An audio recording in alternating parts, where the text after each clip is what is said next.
बोलिए मानेश्वर भगवान की जय हो। मानेश्वर भगवान की। श्री वृंदावन बांके बिहारी की।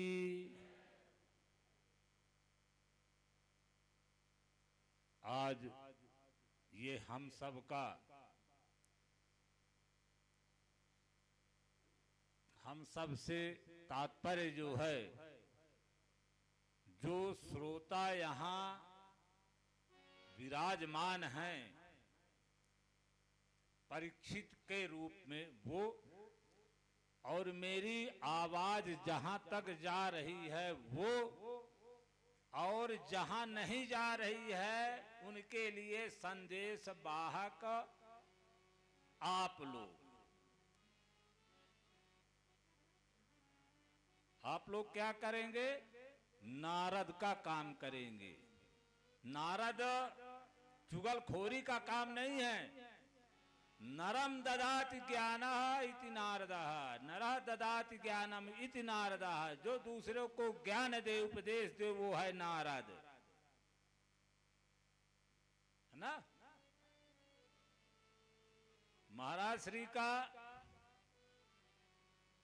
पदार्पण हुआ है, आप लोग सब सुन चुके हैं वृंदावन से। अब वृंदावन ब्रजधाम दो की मुख्य लीला स्थली है। मां भगवती आद्य शक्ति जो राधा के रूप में हुई वो, और पूर्ण अवतार 16 कलाओं से देवकी नंदन यशोदा नंदन भगवान कृष्ण। कथाएं सब सुनते हैं, कथाओं को सुनने से उससे नहीं है। कथाएं बहुत सुनते हैं, बहुत कहने वाले भी हैं, लेकिन जो ब्रज की है वो एक अलग है, क्योंकि वहां के कण कण में राधा और कृष्ण विराजमान हैं। ऐसा संतों ने ब्रज की महिमा कही है। आप सब परम सौभाग्यशाली हैं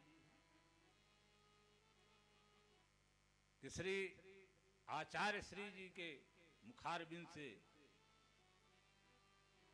इस भागवती गंगा का रसपान कर रहे हैं, उसका आत्मसात कर रहे हैं। आप लोग तो रसपान कर रहे हैं, पर अभी आपके कितने साथी मित्र सखी सहेली अभी घर में बैठी हैं। कल हमने एक शब्द कहा था कि 1-5 को लाएंगे। कितने को बोलना है? कितने को? हाँ, हमारा ये हाल और बाहर का परिसर पूरा फुल रहे। इस कार्यक्रम के आयोजक, संयोजक, कर्ता, धर्ता जो भी कहो, कौन है? कौन है इसके? बोलो। मानेश्वर महादेव। अब आप सबके मानेश्वर महादेव कौन हैं? इष्ट हैं। जैसे भगवान विष्णु के अवतार राम और कृष्ण के इष्ट और गुरु कौन थे? भगवान शिव। और शिव के गुरु कौन है और इष्ट? विष्णु। राम और कृष्ण, विष्णु के अवतार हैं राम और कृष्ण। जब भगवान कृष्ण की लीला देखने के लिए महादेव मनिहारी का वेश बना लेते हैं, चूड़ी बेचने जाते हैं, तो आप कथा सुनने क्या नहीं आ सकते? बताओ। फिर एक बात और स्पष्ट कर दूं, व्यास जी बैठे हैं, आप लोग जो इनको दे देंगे वही है, कोई एक ने पैसा इन्होंने डिमांड नहीं रखी है, न कहा है। मैं आज इस बात को कह रहा हूं मानेश्वर महादेव को साक्षी मान करके।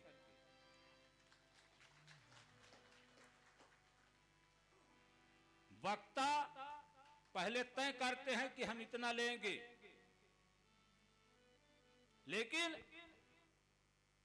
आचार्य जी ने एक नए पैसे नहीं कहा कि मुझे इतना चाहिए, इतना देंगे तब मैं कथा कहने आऊंगा।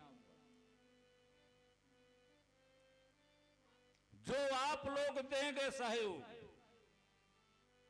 महाराज जी का ट्रस्ट भी है कहां, वृंदावन में धर्मशाला भी है, अभी निर्माणाधीन भी है।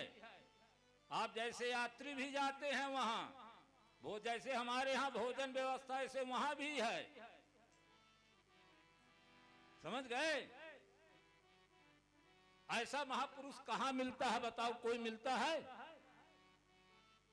जो 5-7 लोगों को लेके चले, अपना किराया भाड़ा लगाए। हमने किराया भी नहीं दिया है, मैं स्पष्ट कह रहा हूं सबके सामने, इसलिए कि आप सब हमारे हो, 12 गांव के हो,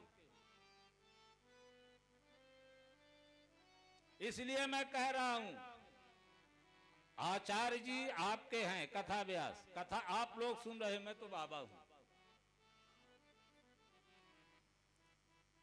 इस बात का भी हम सबको ध्यान, हमें भी ध्यान रखना है, आप सबको भी ध्यान रखना है ना। कथा श्रवण करिए, सबको लेके आइए, एक व्यक्ति 5 को लेके आए, पूरा परिसर भरे, और रस तभी बरसेगा जब आप सब यहां एकजुट होंगे और समय से। ये नहीं कि 4 बजे आए, 1:30 बजे सब यहां आ जाएं। व्यास जी 2-2:45 बजे, आज 2:45 बजे बैठ गए हैं आचार्य। तो इस बात को ध्यान रखिए, मैं आप दोनों के बीच में, आप लोगों के आचार्य जी के बीच में व्यवधान नहीं करूंगा। हमारी आदत को आप सब जानते हो, नई बात है नहीं, पर इतना जरूर कहूंगा कि आप लोग आइए और मन लगा के कथा श्रवण करिए। आपके जो भी कष्ट हैं, जो भी कष्ट हैं, मैं नाम नहीं ले रहा कि एक एक करके, ये मोक्षदायिनी भी है, पाप को हरण करने वाली भी है, और हमारी दैहिक, दैविक, भौतिक तीनों जो कष्ट उनको हरण करने वाली भी है। हाँ, पर उसके लिए एक शर्त है कि समर्पण के साथ कथा का हम श्रवण करके इन कानों से अंतर मन में उसको हम प्रवेश कराएं। अगर इतना आप लोग कर लोगे तो मेरे पास फिर दोबारा कोई ना आएगा कि महाराज जी, बाबा जी मुझे कष्ट है, तो इतना कर लो।